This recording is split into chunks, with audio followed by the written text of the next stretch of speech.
Dans cette séquence, nous allons faire un autre exemple, c'est-à-dire que ça va être l'inverse de l'exemple proposé précédemment. Je vous donne des expressions mathématiques et j'aimerais que vous m'écriviez comment vous le diriez si je vous avais interrogé à l'oral.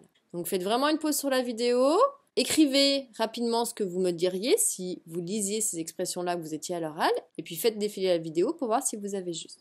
Premier, on voit le carré, il est sur le 4. Donc ça c'est 4 au carré. Petit b, on voit qu'on a des parenthèses, donc dans ces cas-là, on sait que c'est tout ce nombre, donc on va dire 9x, le tout, qui doit être mis au carré. Petit c, on voit que le carré, comme il n'y a pas de parenthèse, il doit être que sur x. Donc on va dire que c'est 7 fois x au carré. Ou sinon, vous avez pu dire 7x au carré. C'est pareil.